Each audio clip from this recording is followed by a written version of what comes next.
Sige na, mauna ka nang matulog at pasasaan ba't makakapahinga rin ako. Si nanay, palagi nagsasakripisyo para sa aming magkakapatid.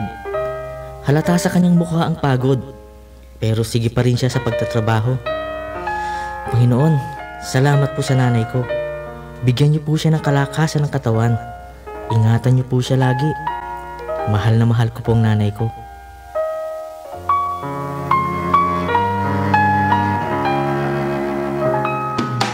Nagsasahing papawid mula sa Santiago City, Isabela. Tampok ang iba't ibang wika at kultura. Nagpapahayag ng mensahe ng pag-asa mula sa Panginoong Hesukristo. Ito ang 1143 TZMR, your Missions Radio. Ang estasyong ito ay matatag na katuwang ng kapisanan ng mga broadcaster ng Pilipinas, nagdiriwang ng matatag at tapat na pamamahayag. Konektado! Napapanahong aral at prinsipyo mula kay Hesukristo. Konektado! Mga kapatid, magandang Sabado na umaga sa inyong lahat. Sana po ay nasa magandang katayuan kayo ngayon pong Saturday morning. At muli po, ito po si Pastor Jay Banzuelo. I do hope na kayo po ay nasa maayos na katayuan. Medyo ang ating panahon po ay medyo nagkakaroon ng pabago-bagong mga, sabi nga natin pakiramdam. Mamaya ho ay napakainit, biglang uulan ng pagkalakas-lakas. Pagdating ho ng gabi, medyo maalansangan. Pagdating na umaga, may konting lamig. At ito ho ang resulta, medyo nagkakaroon ho tayo ng karamdaman. Pero sana ho kayo po ay makaiwas at hindi ho magkaroon ng pagkakasakit at magkaroon po ng restoration ng health ng lahat po ng merong mga iniinda sa kanila hong mga physical na pangangatawan. At the same time, tayo po ay patuloy pang magbabantay dahil mukhang hindi pa ho tapos itong ganitong klase ng pagbabago ng panahon. Medyo extreme. Kasi yung mga pag-ulan, biglaan, mga thunderstorms. Tapos bigla na lang iinit. Bigla na lang magbabalik doon sa dating kalagayan. At suddenly meron kung tawagin natin abrupt changes. Pero yun nga ho, welcome the development din naman yung mga pag-ulan. Dulot na rin ho ng pagbibigay ginhawa at lamig. Dahil ho, pagka sobrang init talaga namang napakahirap po, no? At yung ating mga katawan ay talagang pinagpapawisan sa pagiging mainit at maalansangan na atin kapaligiran. Well, ang atin pagdidiscuss ngayon ay i-connect natin sa May 1. Ano ba ang meron sa May 1? Ito po ay Labor Day. At ang atin man gustong talakayin is related to that dahil malapit-lapit po ang ating date. So ang ating pag-uusapan, your work matters to God. So ano nga ho ba ang sinasabi ng banal na kasulatan about work? At ano nga ho ba ang mga dapat nating mga panuntunan at pamantayan na may kinalaman po sa pagtatrabaho? Whether ito po ay yung paid work o ito yung ating profession, pinagkakakitaan, or mga activities natin that just simply needs to be, sabi nga natin, done routinely. No? Ito po yung mga tatrabahuhin natin sa bahay o kaya mga ginagawa natin kahit hindi ho tayo binabayaran, dulot na rin po na gusto natin na hindi ho naaksaya ang ating kakayahan, lakas at yung mga panahon. So yan po ang ating gustong bigyan ng pansin ngayon ho sa ating pag-aaral. Hanggang bukas po pala itong discussion natin na ito. Your work matters to God. Meron nakalagay na verse sa Genesis chapter 2 verse 15. Ito po ay maganda. Sa translation na akin babasahin, ang sabi ho dito, God took the man and set him down in the Garden of Eden to work the ground and keep it in order. So, bago pa ho ito sa pagkakahulog sa pagkakasala, kasi ang fall ay recorded sa Genesis chapter 3. Dito ho, nung si Adan ay kasama ng nalikha ng Panginoon along with the rest of creation, siya po ay nilagyan na ng responsibility na kanya sabi nga, tatrabahuhin ng lupa. So, ibig sabihin, may cultivation at malamang sa hindi, siya po ay magkakaroon ng participation sa pagkakaroon ng, sabi nga natin, pagtubo o pagdami ng mga halaman. And then along with that ay yung kanyang pangangasiwa at yung kanya rin pagbibigay kaayusan doon sa ilang mga bagay na pinagkatiwala ng Panginoon, kalakip ng kanyang sangnilikha. So, God took the man and set him down in the Garden of Eden to work the ground and keep it in order. So, yung pananatili ng kaayusan at yung pagsasaayos ng mga bagay-bagay, binigyan ho ng pangangasiwa ang tao. So, talaga may trabaho na kinakailangan siya gumalaw, magkaroon siya ng productivity. Meron ako nakausap physical therapist. Sabi niya talaga ang katawan ng tao is designed to work. Sabi niya, pansinin mo, pag yung iyong mga muscles ay hindi mo ginagamit, ako kasi nung tinitherapy ako noon, ay may injury yung right leg ko. So, sabi niya, pag hindi mo yun ginamit, mag-atrophy. So, ibig sabihin, liliit at hindi na magiging pantay.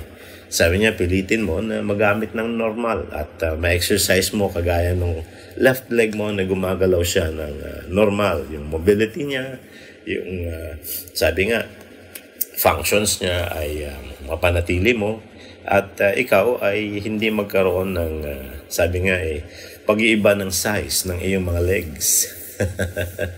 At yan naman po ay aking ginawa, no? Takot ko. Kasi baka nga ho, maiba. Dan dami ko nakausap na hindi ho nila ginalaw for a while ang kanilang mga binti. Ay talagang lumiit yung mga binti nila, no? So, kinakailangan rehabilitate ulit. So, sa akin, yun po. At nung nag-uusap na kami ng physical therapist, ang sabi niya, talaga nakadesenyo ang pangangatawan ng tao na kinakailangan gumagalaw na reflection muscles na nagagamit. No? So, yun po ay napaka-importante. So, I do hope na makita talaga natin by design and of course, by instruction. No? Tayo po ay talagang inaatasan na tayo gumalaw at tayo po ay magkaroon ng trabaho. On the other hand, hindi lang ito basta paggawa, no? Para lang meron tayong kabalahan at meron tayong tugunan. May purpose ang Panginoong Diyos sa pagbibigay sa atin ng responsibility. Now, tingnan natin, no? Sa isang biblical perspective, yung ating paggawa. At bakit mahalaga na meron tayong structure about it. Colossians chapter 1, verse 10. Ang sabi ko dito ni Apostle Paul, so that you may walk in a manner worthy of the Lord, to please Him in all respects, bearing fruit in every good work, and increasing in the knowledge of God. So, ano ho ba yung dahilan bakit may passage na ganyan? Siguro, ito'y pagpapaunawa sa mga Christians in Colossae. Kagaya na rin sa atin sa mga panahon ngayon. Marami ho kasing mga hatian ng ating buhay. No? Naalala ninyo yung ating pag-aaral ng balance? Meron tayong pangangasiwa ng relationships like family. Nandyan ho yung ating acquaintances. Nandyan ang ating mga neighbors. Of course, sa buhay na ito, meron tayong mga gustong paglaanan ng oras at ng ating lakas like interests. Katulad ho ng mga nag-aaral, school, no? And of course, yung ating spiritual life and community, nandyan yung church. At hindi yung maiaalis, kasama ho dyan ang work, yung ating trabaho. Pero dito ho, pinapakita sa atin, gaano man karami yung atin hong, sabi nga kumakain ng oras at ng ating pansin every day. Napakahalaga sa sentro niya, nandun ho ang Diyos. Kinakailangan meron ho tayong pundasyon sa ating mga ginagawa and a higher reason kung bakit natin tinutugunan ng mga bagay na ito. So, 4 na bagay yung atin hong pwedeng makuha from Colossians 1:10. Number 1, when God is in the center of our lives, we live to please Him. Kung ang Panginoon daw po ang siyang nasa sentro ng ating mga buhay, kapag tayo ay nagpapatuloy sa pamumuhay, no, tayo po ay nagnanais na bigyan siya ng karangalan, nagnanais tayong bigyan siya ng kapurihan. So, yun po ang magiging panuntunan natin. Tama, di ba si Apostle Paul, ganun din yung kanyang sinabi, whether I eat or drink or whatever it is that I do it for the glory of God. So, yun yung napakahalagang guiding principle. Yung pangalawa, when we please God, we want Him to influence each area of our lives. No? At kung gusto nating parangalan ng Panginoon, kinakailangan may pahintulot tayo na siya ay aktibong magkaroon ng impluwensya sa bawat bahagi ng ating buhay. Kasi nga, yung ating isip, no, kinakailangan ay may impluwensyahan ng salita ng Diyos. Yung ating damdamin ay kanya rin hong kokontrolin. At kalakip niyan yung ating behavior, yung ating conduct, yung ating reaction, relationships, lahat yan no, magiging kabahagi ng may impluwensyahan ng Panginoon. So kung saan ka man lumagay, yun ay tatakbo ayon sa panuntunan na ibinibigay ng Diyos. Pangatlo, When God influences each area of our lives, He bears fruit through our good works. Pag ang Diyos daw ay naimpluwensyahan na ang bawat bahagi ng ating buhay, siya po ay magdudulot na tayo magbunga, no, sa mga mabubuting nagagawa natin. No? So, tayo po, pagka tayo pinangungunahan ng Espiritu ng Diyos and considerate tayo sa layunin kung bakit natin ginagawa yung ginagawa natin, nagsaserve na pagpapala tayo sa mga tao. Nagagawa natin with good quality yung ating mga dapat trabahuhin. At the same time, tayo rin po, no, nagiging meaningful para sa atin yung ating achievements, yung ating accomplishments. No? And then number 4, when God comes through in a special way, we get to know God in a new manner. So, ang Panginoon, habang siya'y gumagalaw sa ating buhay, sinusundan natin yung kanyang panuntunan sa ating mga iba-ibang aspeto ng buhay, makikita natin, no? May mga bagay tayong nare-realize sa ating mga buhay na pag tayo nag-grow, o kaya tayo nag-i-improve, o kaya yung nagbabago man yung circumstances, yung mga taong ating nakakasalamuha, nakikita natin yung ating ability to adapt, and yung atin din hong ability to be able to be flexible, pero maayos, no? Kasi nga ho, meron tayong panuntunan na nasusundan. Kasi kung wala yung mga pangunguna ng Diyos, wala ho yung kanyang guiding principles, kung ano na lang, no? So, kung ano yung maisipan, pabugso-buso ng ating damdamin, impulses, at may mga pagkakataon, kung ano lang yung gusto natin, no? Yung minsan magiging selfish lang ang ating mga galawan, at iba po ang magiging impact noon compared dun sa God-centered yung ating takbo. So, yan po yung dahilan kung bakit pinaglaanan tayo ng Panginoong Diyos ng paalala. At hindi lang yan, no? Ng paunawa na kinakailangan nasa sentro siya ng bawat aspeto ng ating ginagawa. Meron akong nakitang prayer ng isang worker. No? Maganda yung prayer niya. Plain and simple, basic na basic. No? Hindi naman sa masamang mag-ambisyong mag-improve. Kagustuhan po nating lahat siguro yan. Walang masama na tayo po ay mag-aspire na siguro kung pwede pang, sabi nga, iangat pa ng Panginoon sa isa pang level yung ating katayuang pangbuhay. Di salamat, no? Pero kung ano muna yung meron pang kasalukuyan, kung ano yung kalagayang kondisyon habang wala pa yung inaambisyon natin, depende sa pahintulot at panahon ng Panginoon, yung meron tayo ngayon, ito naman dapat ang ating panalangin. Maganda to. Ang sabi ko ng prayer na ito, thank you, God. My muscles are sore, but they work. I did not sleep well last night, but I did wake up. My wallet is not full, but my belly is. I may not have all I want, but I have all I need. My life is not perfect, but it is good. So, salamat po, Panginoon. Ang aking katawan ay nananakit, pero salamat, gumagana ito. Hindi po ako nakatulog ng husto kagabi, pero nakagising po ako. Ang pitaka ko ay hindi puno, pero may laman ang aking tiyan. Yan.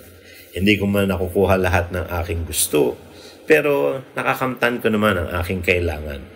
Hindi perpekto ang buhay ko, pero mainam naman.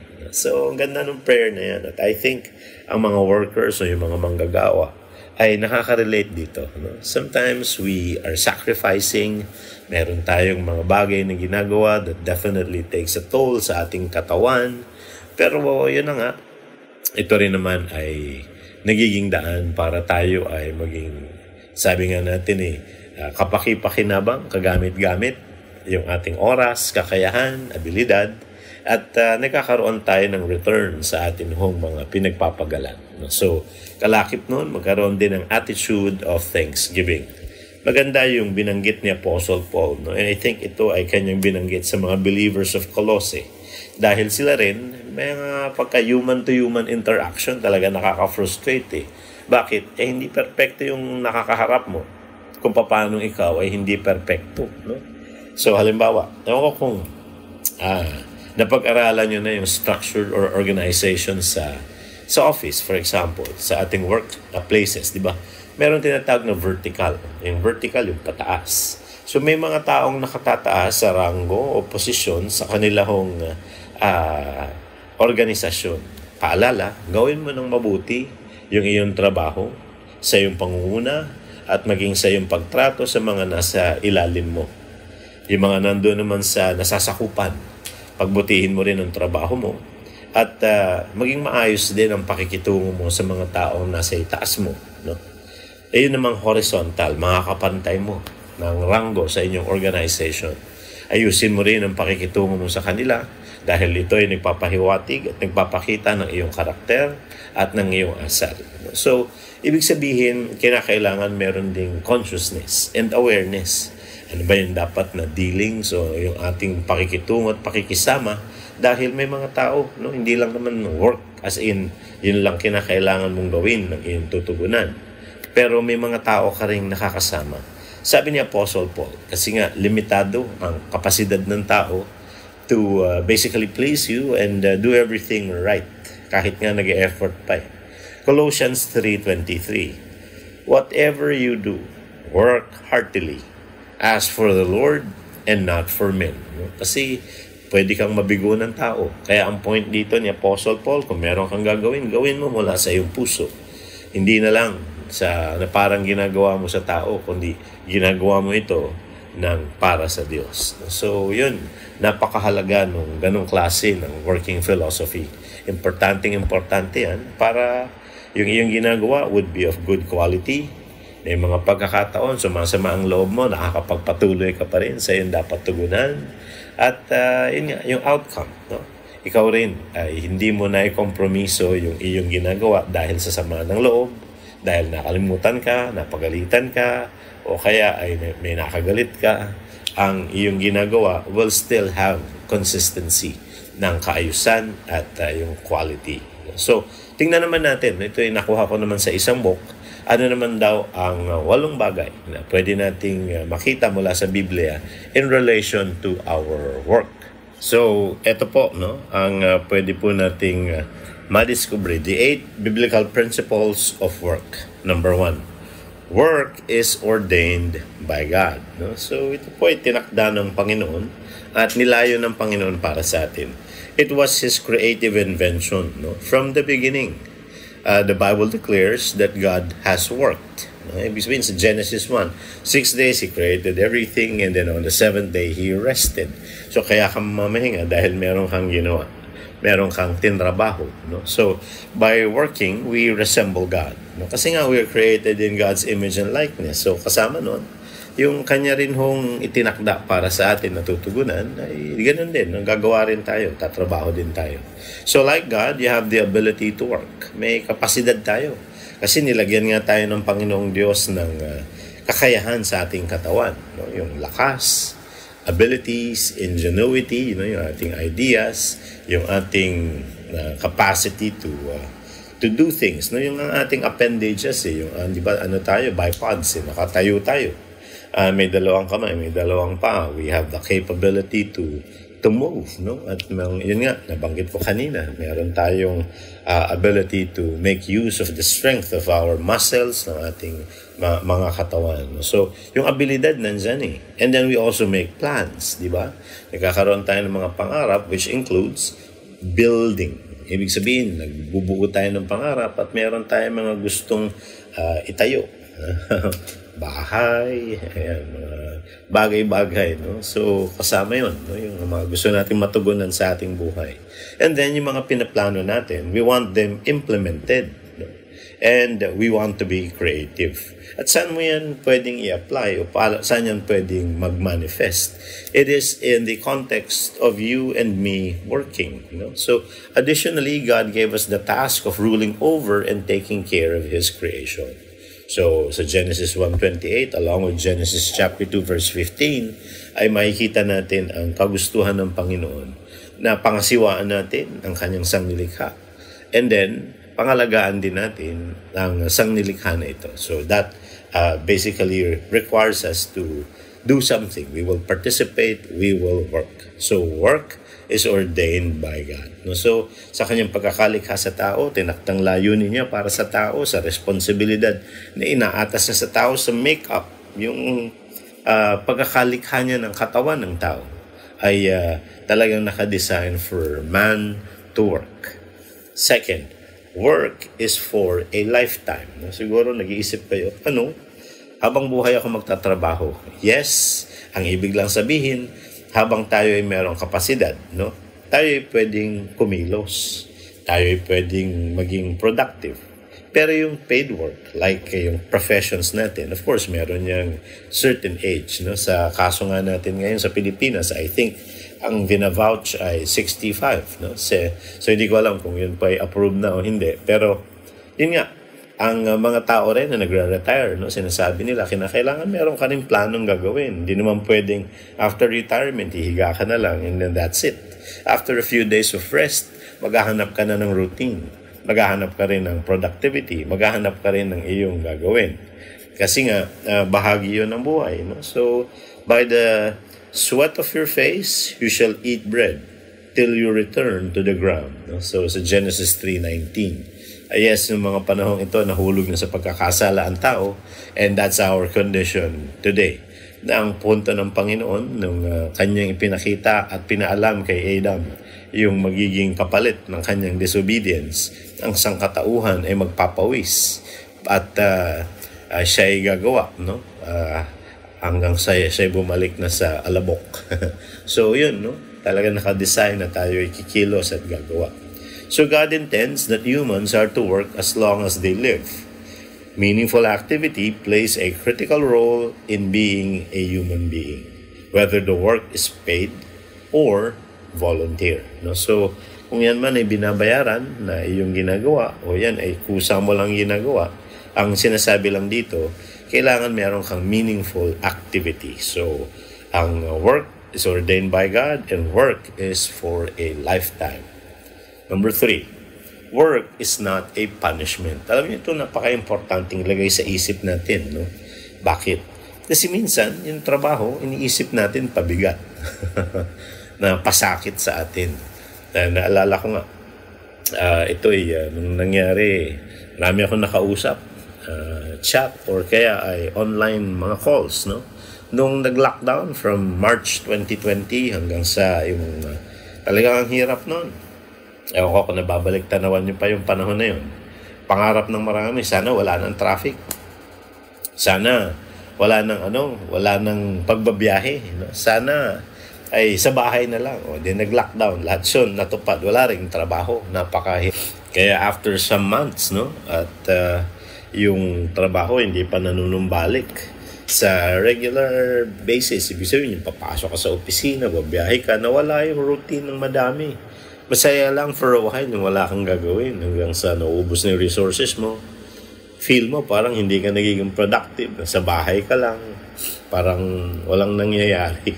Nakahamper yung progression ng iyong buhay. No? So, noon naman ang sinasabi ng mga tao, sana makabalik na sa trabaho. Ayan.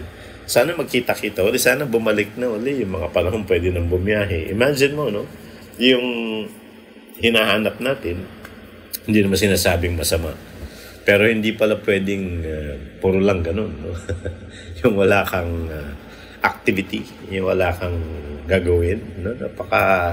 Hindi lang malungkot, no? Parang napaka-dry at napaka-stale ng iyong takbong pangbuhay. No? So, remember, God did not create work as a drudgery. Hindi ito pabigat. Bigat nakakalad ka rin mo lang na dapat mong pagtyagaan na lang. Hindi po. But it is a gift given by God as part of your fulfillment to life. No? So, dinisenyo na sa ating pagtatrabaho, magkaroon din tayo ng kasiyahan sa buhay, dulot ho ng ating ginagawa. Kasi meron kang natatapos, meron kang nagagawa. No? May pakinabang, ika nga. So a human being can do nothing better than find satisfaction in his work. This too I see from the hand of God, for without Him, who can eat or find enjoyment? No? So, yan naman ang reflection ni Solomon sa Ecclesiastes chapter 2 verses 24 hanggang 25 na sinasabi nga niya, talagang bahagi ng nilalayo ng Panginoong Diyos na yung trabaho natin, makakuha tayo dyan ng pamamaraan para kumita, pambayad ng mga bayarin, kakainin natin. At the same time, masiyahan tayo. Meron ka accomplishment. Nakikita mo yung role mo sa pamilya, sa society, ano? At nakikita mo yung sarili mo hindi na wasted or hindi wasting away. Yan, napakahalaga nun. And number 4, when God comes through in a special way, we get to know God in a new manner. No? So, kapag ang Panginoong Diyos ay pinahintulutan natin na talagang kumilos at gumalaw sa ating mga buhay, doon masusubukan ninyo na sa iba't ibang aspeto, may patuloy kayong nasusumpungan na Kanya kung pwedeng gawin, tugunan, ipakita sa atin kahit may mga pagbabago ang takbo ng ating buhay, ay nakikita po natin yung kamay ng Diyos na siyang nagbibigay gabay para tayo makatamasa ng Kanyang mabuti ganap at kaaya-ayang kalooban sa ating mga buhay. Sa pagtatrabaho, very important na tayo po ay may sense of appreciation din at sabi nga, may maganda ring pagtingin sa ating current condition. Hindi ibig sabihin na wala po tayong aspiration for improvement or moving up o yung pagkakaroon natin ng tinatawag na paglawig na ating buhay. Yan, pag sinabmit sa Panginoon, hindi naman tayo gumagawa ng illegal o immoral, yun yung ating ginagawa ay pwedeng i-honor ng Panginoon, di ba? At yung atin hong pag-angat sa buhay ay Kanyang loobin. Pero napakahalaga din kung ano yung iyong tinatamasa ngayon o yung kalagayan mo ngayon. Pasalamatan mo rin. Itong prayer na ito ay prayer ng isang manggagawa. Ang sabi ho dito, "Thank you, God. My muscles are sore, but they work. I did not sleep well last night, but I did wake up. My wallet is not full, but my belly is.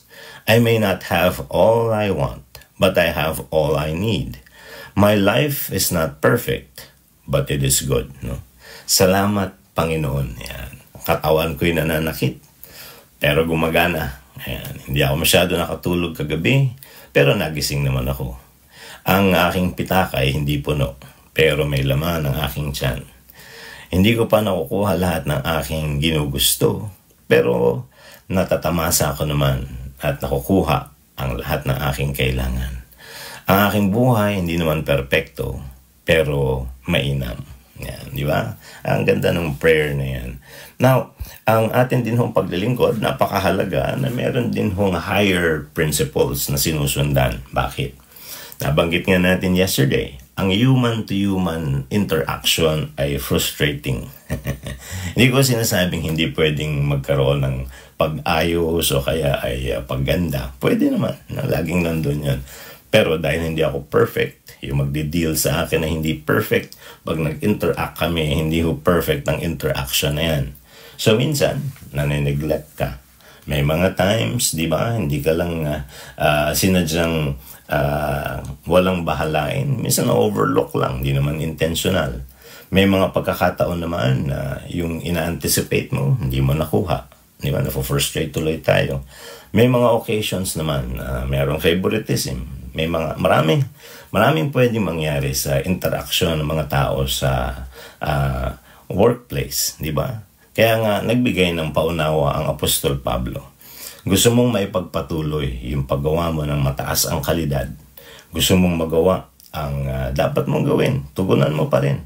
To be accountable and responsible sa iyong mga, sabi nga, panunungkulan at sa iyong mga dapat tugunan, no? Ang binigay niyang panuntunan, Colossians chapter 3 verse 23. "Whatever you do, work heartily as for the Lord and not for men." Ayan. Kasi nga, kung ang magiging sanhi ng iyong frustration, ang magiging sanhi ng iyong parang kabiguan, no, ay yung mga tao na iyong nakakasalamuha sa iyong workplace, baka ang ending, panghinawaan ka na at ayaw mo nang gumawa. Kaya lang, nawawalan ka din, no? Nawawalan ka ng productivity, lalo na kung gusto mo naman yung trabaho mo. Nawawalan ka rin ng ability to persist, to continue. So sabi na, lagi mo ng higher goal and higher purpose ang buhay mo. Ang sabi nga sa Tagalog, kung ano man ang iyong gagawin mo mula sa puso. Hindi na lang para sa tao, kundi para ginagawa mo na para sa Diyos. At yan, magpapainam ng iyong condition. No? So, ang ating ginawa yesterday, tinapos natin yung unang 3, pero run through natin yan, and then tatapusin natin ngayon yung 8 biblical principles of work. Tama po ang inyong narinig. Meron tayong 8 biblical principles of work.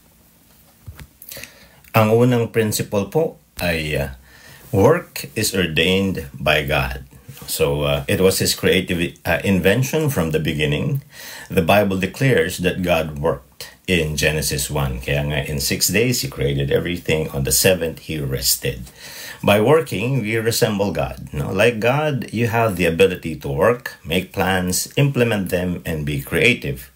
Additionally, God gave us the task of ruling over and taking care of His creation. So, yan po yung una. Work is ordained by God.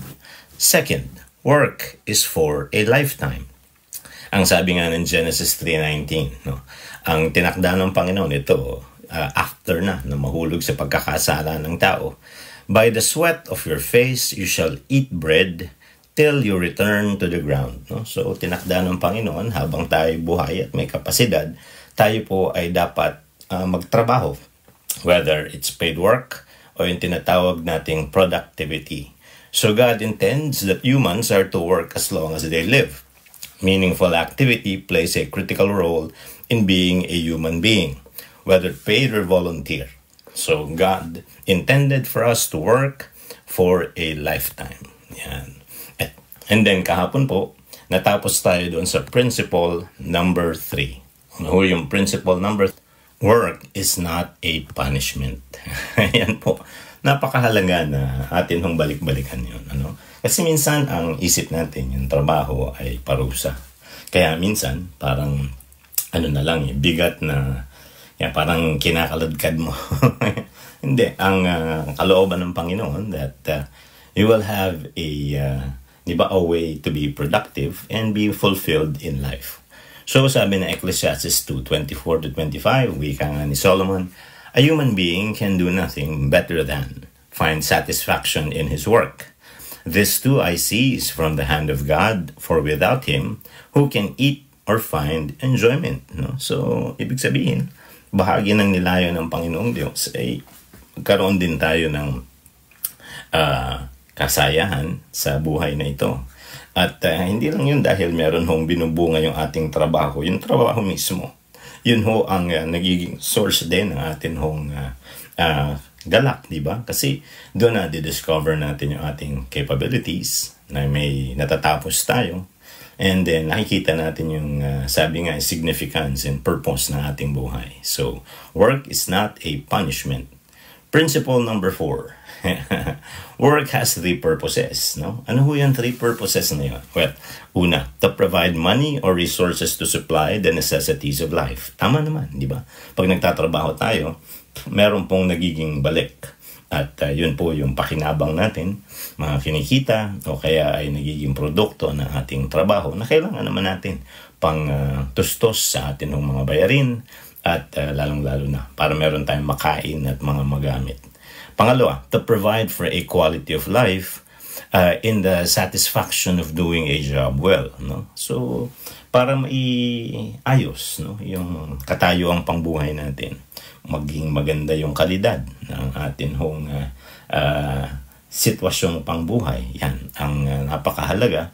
Meron tayong pagkukunan o kaya may panggagalingan yun. At yan nga po ay dulot din ng ating pagtatrabaho.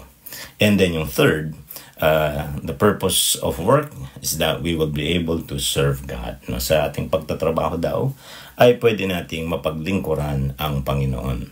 Now, yung principle number 5, work calls for obedience. Yan. Kapag tayo po ay nasa isang organization, meron tinatawag na vertical, hindi ba yung vertical line, yung taas-baba. Yan. Pagka ikaw ay nasa itaas, tiyakin mo, maayos mong ginagawa ang trabaho mo at tinatrato ang mga tao sa ilalim ng panunungkulan mo. Kaya ikaw naman ay nasa baba, ay ayusin mo yung ugnayan mo sa mga tao nasa taas mo at pagbutihin mo rin ang trabaho mo. And then merong horizontal, di ba? Yung mga kapantay mo sa opisina, ayusin mo rin yung iyong pakikitungo at ayusin mo rin yung iyong ginagawa na pwede makaapekto sa kanila. At yan nga po yung tinatawag nating pagiging responsible, accountable, at yung pagkatuto natin sa ating pakikibagay, it develops character. No? So even when the boss is not looking, a good worker is consistent and diligent to the task and loyal to the organization. So the real boss is Jesus Christ. See your job as service to Him, not simply for your employers. Pagka ikaw naman na employer, employers should treat employees with respect and fairness. Yan, and vice versa. Number 6, work should be done with excellence. No? Kasi madaling mag-opinyon, dapat ginawa nila ito, dapat ginawa nila yan. Ganun dapat, tutugunan ito, tutugunan yan. Tawag doon ay opinion. No? Pwede tayo maging kritiko at pwede tayo magkaroon ng panukala. And yet, paano mo malalaman kung ikaw ay excellent? Not by opinion. It is by engaging yung iyong, di ba, responsibility. Pag meron ka ng ginagawa, meron kang tinutugunan, doon makikita kung ikaw nga ay pwedeng makategorize as an excellent worker. No? Hindi lang by opinion, kundi by output or production. Ang sabi sa Ephesians chapter 6, 6-7, you are to render service as to the Lord and not to men. So not to be men pleasers, but to be God pleasers. Yan ang goal. So God's standard of excellence needs to be the human standard. And then principle number 7, work is honorable. No? Nakapagbibigay po ito ng dangal sa atin. Kapag tayo po ay nagkakaroon ng pagtatrabaho o atin hong mga responsibilities. So sa pamamagitan po ng trabaho, tayo po ay nakakagain ng respect ng ibang tao. And we also have self-respect. No? Yan po ay napakahalaga. So, all professions and all kinds of work, assuming they are legal and biblically ethical, no, are honorable before the Lord. There is no dichotomy between sacred and secular work. All work brings glory to God and fulfillment to you, if it is done to God's glory. No? So from 1 Corinthians chapter 10, verse 31, hindi mo pwedeng paghiwalayin yung iyong pagtitiwala sa Diyos, pananampalataya, sa iyong araw-araw na ginagawa. No? Kinakailangan yun nga ay sumasaklaw sa iyong mga pagkilos, pagdedesisyon, at ayan, di ba? Pag pinag-ina mo yung iyong ginagawa, yung iyong mga tinatrabaho, yan, nakapagbibigay ng karangalan sa iyo. And number 8, which is the last, work provides an opportunity for witness. No? Pag nagtatrabaho ka na maayos, nagiging patotoo. You manifest a powerful message, no? Both verbal and non-verbal, of a supernatural approach to work. The world today needs this powerful witness to the reality of Christ and the difference that He makes in His followers. So, napaka-importante na makita po natin pag ako ay tumatrabaho ng maayos, yung aking respeto sa sarili o yung aking pag-appreciate sa aking sarili, kakayahan at buhay nangyayari. Ako ay nagkakaroon ng opportunity para magkaroon ng positive impact sa iba. So nagkakaroon sila ng impresyon, okay to Ano ang pinagmumula ng mainam na takbo ng kanyang buhay, sa kanyang pagdedesisyon, sa kanyang pagkilos. So, minsan, di ba sinasabi, siguro maganda yung background ng pagkatao niya, yung pamilyang pinanggalingan, nadadamay, in a good way. At sasabihin, siguro may kinalaman niya sa mga pinaniniwalaan niya. So, yung pananampalataya mo, whether sabihin mo o hindi, ay nagkakaroon ka ng patotoo para may pakita, no, yung iyong kaibahan, in a good way, sa ibang mga tao na iyong nakakasama at iyong naseserbisyuhan sa iyong ginagawa. So, ang atin hong reminder from Psalm 128 verse 2, you will eat the fruit of your labor. Blessings and prosperity will be yours. Tiyaga, sipag, trabaho ng mabuti, at ikaw daw ay kakain naman sa bunga ng iyong mga pinaghirapan. Ang pagpapala ng Diyos ay mananagana sa buhay mo. Yan. So, napaka-importante na itong mga Bible verses na ito will serve as an inspiration, encouragement sa iyo, mag-uplift sa iyo yan. At meron kang inaasahan na talaga naman. Kagaya nga ng kasabihan Tagalog, di ba? Kapag may tiyaga, may nilaga. Pag may tinanim, may aanihin. So let's conclude by reading a quote coming from Ben Carson. Siguro familiar kayo sa name niya. Itong tao na ito underwent so much struggle bago siya naging isang matagumpay na doktor. Ang sabi niya, Through hard work, perseverance, and a faith in God, you can live your dreams. No? Magtrabaho ka ng husto, tiyaga ka rin. No? Huwag kang give up, patuloy ka, at magtiwala ka sa Diyos. At may papamuhay mo rin ang iyong mga pangarap. Yan. Yan po ay napakagandang reminder na ibinibigay po sa atin. So remember, your work matters to God. Paalala po ng ating programa, sa bawat pangangailangan at sitwasyon sa buhay po ng tao, ang salita ng Diyos laging konektado. Have a blessed Saturday morning, mga kapatid. Konektado! Napapanahong aral at prinsipyo mula kay Hesukristo. Konektado! Inaanyayahan namin kayong makinig muli kay Pastor Jay Banzuelo sa Konektado, alas 11 ng umaga sa darating na Sabado.